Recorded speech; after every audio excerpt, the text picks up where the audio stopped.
हमारी समझ ये है कि सबसे ज्यादा रोजगार इसी इंडस्ट्री से मिलती है जो छोटी और मध्यम होती है, और मोदी जी के पूरे कार्यकाल में रोजगार बनने का काम लगभग ठप हो गया।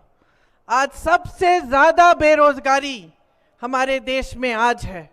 45 सालों में सबसे ज्यादा बेरोजगारी आज है। 70 करोड़ नौजवान बेरोजगार हैं।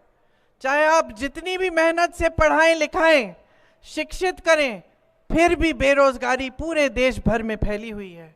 इसको दूर करने के लिए बहुत जरूरी है कि जो आज नीतियां भाजपा की सरकार बना रही है और जिस तरह से देश को चला रही है उसे बदला जाए, क्योंकि भाजपा की जो नीतियां हैं उन्होंने छोटे बिजनेस, छोटे कारोबारों को बहुत ही नुकसान दिया है।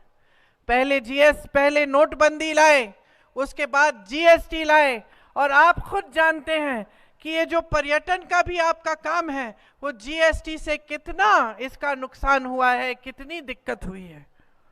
कोविड के समय जब पूरी दुनिया में महामारी थी तो पूरी दुनिया में पर्यटन कम हुआ, रुक गया लगभग।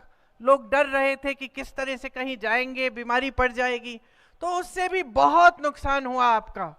और उसके एकदम बाद मोदी जी ने आपकी सहायता करने के बजाय, आपको राहत पहुंचाने के बजाय जीएसटी थोप दी, तो जो पर्यटन का कार्य है वो कमजोर होने लगा।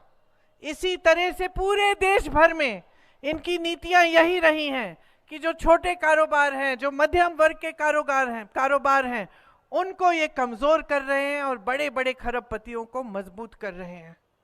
और सारी देश की संपत्ति आस्ते आस्ते इनके गिने चुने खरबपति मित्रों को दी जा रही है। आज देश के कोयले, देश के खदान का कोयला, देश का खदान के सारे खदान, देश के बंदरगाह, देश के हवाई अड्डे, सारे के सारे इनके बड़े बड़े खरबपति मित्रों को दिए जा रहे हैं। इससे क्या होता है? देश का बहुत नुकसान होता है, क्योंकि खरबपति जो हैं वो आगे बढ़ते हैं, लेकिन यही ऐसे बड़े संस्थान थे, सरकारी कारखाने थे, जिससे जनता को रोजगार मिलता था, और इनको कमजोर करके जनता को कमजोर किया, रोजगार को कमजोर किया।